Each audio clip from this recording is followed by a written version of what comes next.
Hi, I'm Brandon. And I'm Megan. For years, we were stuck in a rut, always complaining that nothing ever changed for us. And then we realized if we wanted to improve our lives, we had to put in the work. Each week on this podcast, we'll get into an aspect of personal growth, relationships, or just life. Through our own experiences and guest interviews, we hope to inspire you to make your own positive changes. Welcome to the Fools in Love podcast.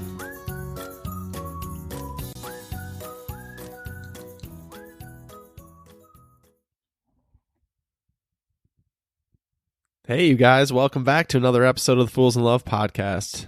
Today, we're going to go pretty deep, and we're going to get really real. Depression and anxiety is something that no one wants to talk about. So when you or your partner experience one or both, it can feel like you're the only one on the face of the earth. But according to the Anxiety and Depression Association of America, anxiety disorders are the most common mental disorder in the United States, affecting 40 million adults each year. And major depressive disorder is the leading cause in the U.S. of disability from the ages of 15 to 44 and affects 16.1 million adults in the U.S. each year. So while no one's exactly shouting it from the rooftops, it's not exactly uncommon. Right. Brandon and I have both suffered from anxiety or depression in our early days of marriage. And thankfully, it generally popped up for us at different times, so one of us could be the rock while the other one was going through some stuff. But well before Brandon had ever experienced any struggle with anxiety or depression, I had already gone through it. And because he hadn't yet, it wasn't that easy for him to understand what exactly I needed from him. Yes, that's so true. So in this episode, we want to help those of you who have a spouse or a partner or even a friend for that matter who is going through anxiety or depression and you just don't know what to do. Or if you're the one who happens to be suffering, hopefully this will give you a way to start talking to your loved ones about what you need and how they can best help you as an individual. The one thing that we wanted to start with that's really important in dealing with anxiety or depression is that you need to understand and acknowledge that the person going through this can't just snap out of it. Yes, we do talk a lot about choosing to be happy, and that's absolutely true, and we believe it. But when someone you love is going through something clinical like this, and they're having depression or an anxiety attack, telling them to just get over it or snap out of it is not ever going to be helpful for them. So you need to educate yourself. You need to learn from your partner, your spouse, or your friend. You need to learn from a doctor. You need to learn from even a reputable source on the internet. Because when you understand that it's not as easy as snapping out of it, the rest of what you need to do to help will come much more easily and naturally. Yeah, that's so true because I truly struggled with this when Meg was going through a season of depression. I honestly just never understood the idea of it in general. And I'll plead ignorance, and maybe I'll plead my personality had something to do with it because I've always just seems to been able to brush things off and just kind of move on. And like Meg said, the idea of just snapping out of it and moving on. So it was really challenging for me because I probably said these words like, hey, Meg, just let it go. Like, don't worry about it. Don't worry about it. You can just snap out of it. And I guarantee that this was something I said because it was just truly hard for me to understand. And it's one of those things. So unless you experience it personally, you really don't know, and you really don't know how to communicate at all. Yeah, and when you said the whole thing about don't worry about it, that totally reminded me how many times I've been just struggling with just nervousness and anxiety, and somebody has been like, oh yeah, don't worry about it, it'll just sort itself out. And you're like, your brain knows that that's true. It's not like you're an idiot. You understand that those things are fact, but that's not how you're reacting to it. And so it can be very hard when your initial gut reaction is to just tell somebody not to worry about it or just let it go, and they can't do it even though they understand they should and they want to. But anyway, back to what Brandon was saying about the need to communicate. It really leads right into our next point, which is asking the person who's going through it how you can best help. It doesn't mean saying, let me know if you need anything, because, I mean, if you tell someone, let me know if you need anything, how often are they actually going to be like, you know what I need? Let me tell you. Right.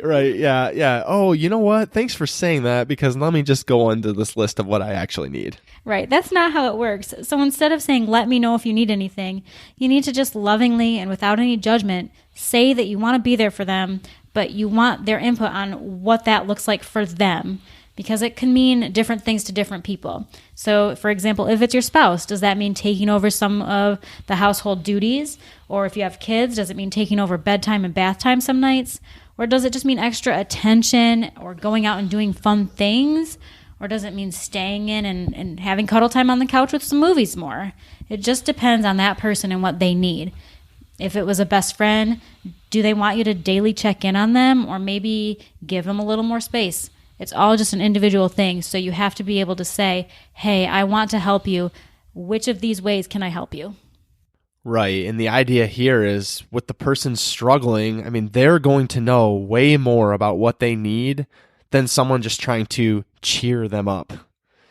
And it goes deeper a lot of the times than just a simple fix. So it's best to always ask the person how you can show up for them depending on what they're going through. And like Meg said, this is going to change depending on who the person is and their personality and maybe just the season of life that they're in. But it's always best to kind of lean toward their judgment, because it's really important to note that they may not know the answer as well. They may not know right away what they need, but that doesn't mean to just stop trying. You can't ask someone who's going through a season of depression how you can help them and then simply leave it there. Right. If they say, oh, I'm good, thanks, that doesn't mean you're off the hook. Yeah, a lot of the times it can even be surprising to them that they are going through this, that this is happening to them, that it's being hard on them because maybe they've never experienced it before. Maybe a life situation has pushed them into having these issues. And so it's going to be even hard for them to figure out in their own mind. So you got to be patient and you got to be gracious, and you can't just ask and then get frustrated on your end, because it can be frustrating. I'm going to be honest. It can be frustrating. So you just need to be patient and understanding, and you can't give up trying. You just got to keep showing up for them. And that's what always worked for us. I just kept showing up for Megan in these seasons, and it opened up the conversation, but it wasn't something where right away I was like, hey, what's wrong? How can I help? And she just came up with a list, and then we were all just great from that point on. It was a struggle, and it's going to be a struggle. And if you're in a season or you've been in a season of this, you know that this is true, and sometimes you can't give up. You got to keep pushing through. Absolutely. And one of my favorite ways to try to be there for somebody when I'm not quite sure how to be there for them is through notes. And I mean, sometimes that can be when things are great and grand, but it also works really well in this situation where I pop a little card in the mail, or I leave a little love note for Brandon in the morning. Those notes that just say, hey, I'm here and I'm thinking about you and I love you, whether that's in the context of a spouse or a friend who lives far away, it doesn't matter. Those things still help. They still mean you're ready for when they want you to talk. And I think that's just one of the most powerful ways that you can just show that you're not giving up and that you're always there whenever they're ready. Yeah, it's so easy, right? I mean, I know it makes a huge difference for me in those times where, I'm struggling, like Meg said, or just times where things are going well, just to know that someone's thinking about you. And we talk about this a lot, but it's really easy to do, but it's also really easy not to do. Like, it's so easy just to leave someone a note or shoot them a quick text or let them know that they had an important meeting or they had an important thing coming up, that you're thinking about them, especially if you know they're struggling. Especially if you know they're in a season where things might not be going their way. Like, words of encouragement and just words of affirmation make a huge difference, but you have to be willing to make that little tiny bit of effort. I mean, shooting a text, writing a little note, anything, a little gift, anything you can do to help makes a big difference. Another thing we found to be really helpful in these times is just to simply allow the other person to have their feelings, which sounds so stupid and obvious, but a lot of times we just don't do that for each other. You don't need to solve this for them. They might just need to be told it's okay to feel how they feel. And that's something, you miss a lot in life because you're just always trying to solve the problem and move on to the next. And sometimes you just need to sit in that feeling for a minute to figure out where you're at and how to solve that. And then with that, I also just want to mention that the flip side of this is that you also want to be sure that they're heading in a positive direction.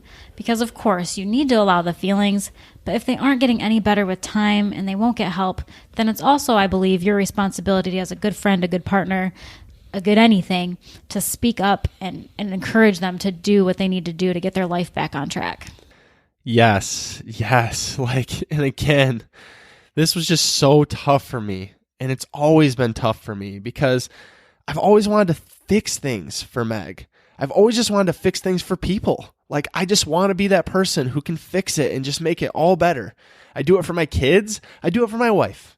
And it's just so difficult because I don't know if this is a man thing or if it's a me thing, but I've just always wanted to be the person that can just be the rock and just make it better for her.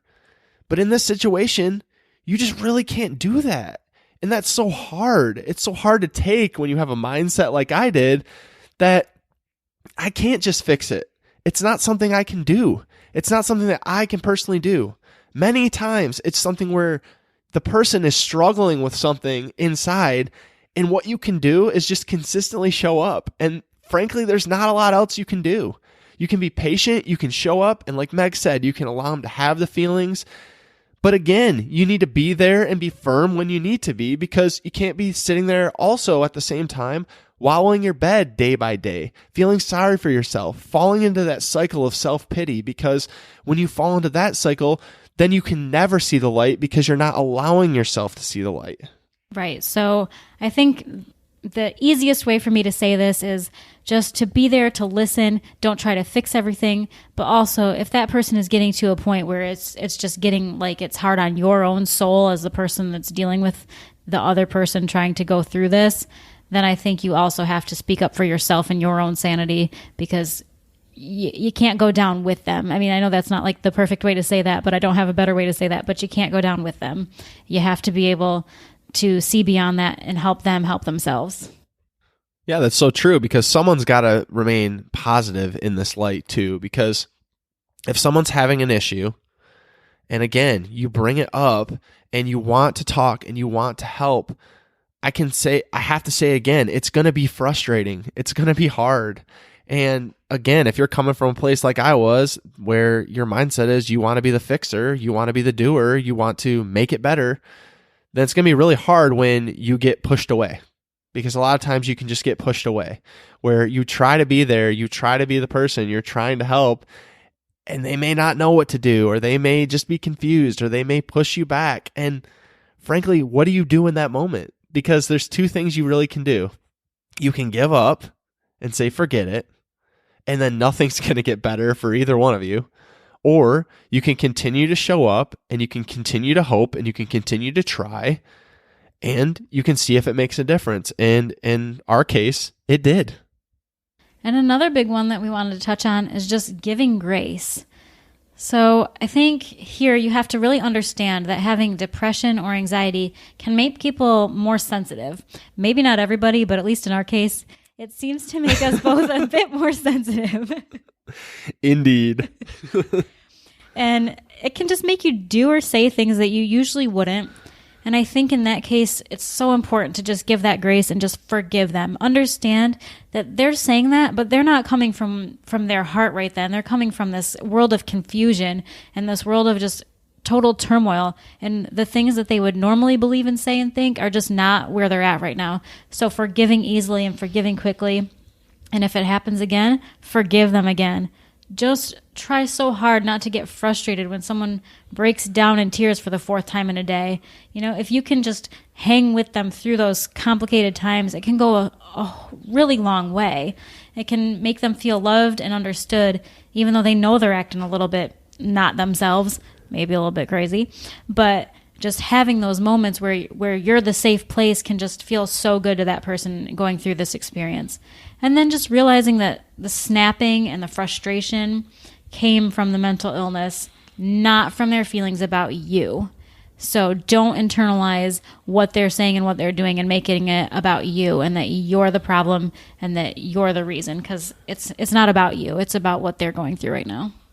Yeah, that's difficult too, because, you know, as humans, we always want to project on other people. So like when Meg's going through something, then I just want to look at myself and say, well, it's me, because like we're all selfish beings. So it's like, well, what did I do? And then taking it to heart, like she said, like it doesn't even have to be someone dealing with depression. If someone's having a frustrating day, even if someone's having a frustrating moment, if the kids are being crazy, if they had a hard day at work, if they're stuck in traffic, probably isn't the best time to have a conversation with them and take any of it to heart, because we all have the tendency to snap. We all have the tendency to get frustrated and have a moment.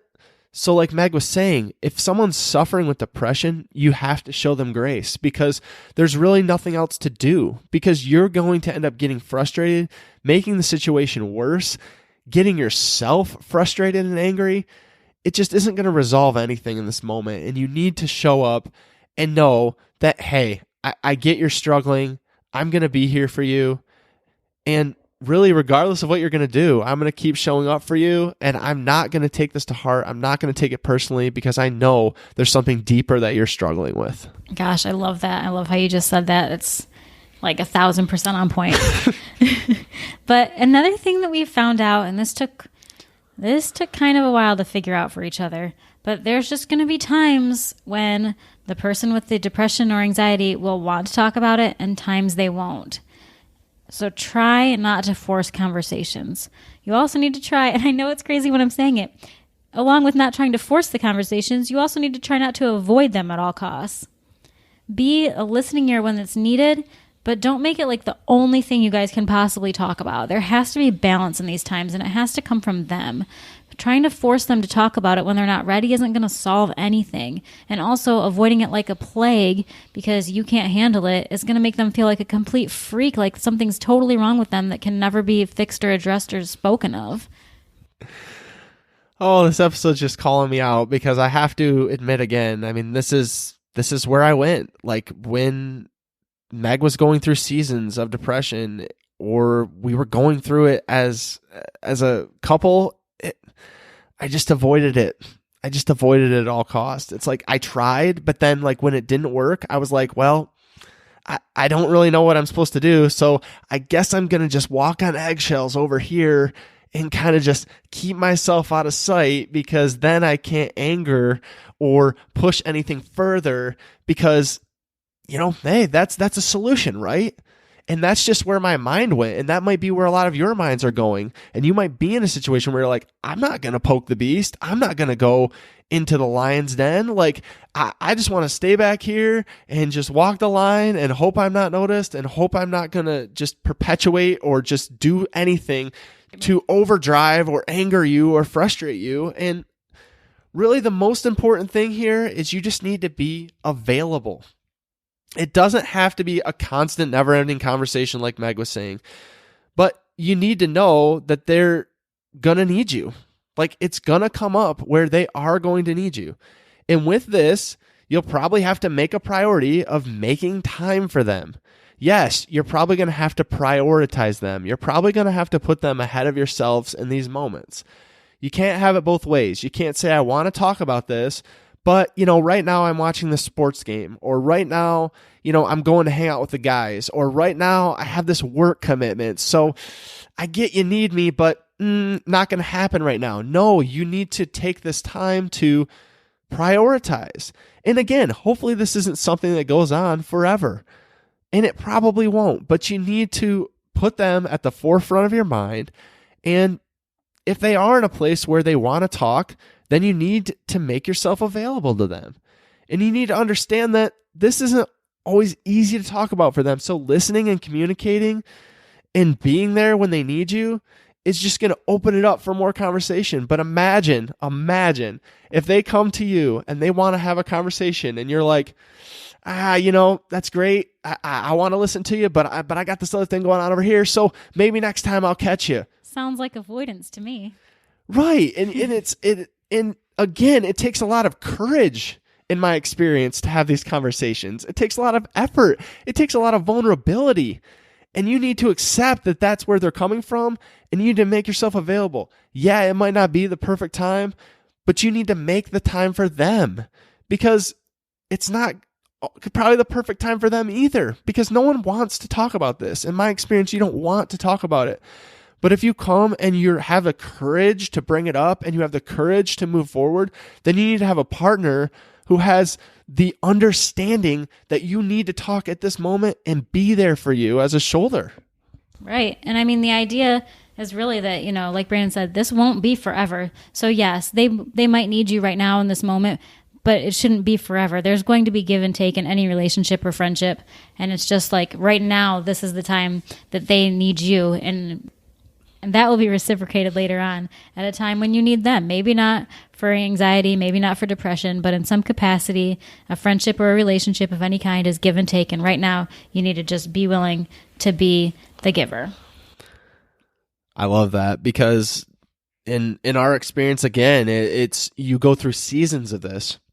And like Meg said, it may not be, full-blown depression or anxiety, but there's going to be times where you're struggling. And in our experience, it comes through seasons. And in those seasons, if you're there for your partner, then they're going to reciprocate that on the other end. But you can't always have it be where, your partner's showing up for you all the time. And then they're going through a tough time. And you're like, well, I got these other commitments going on. I mean, you got to be willing to show up for them.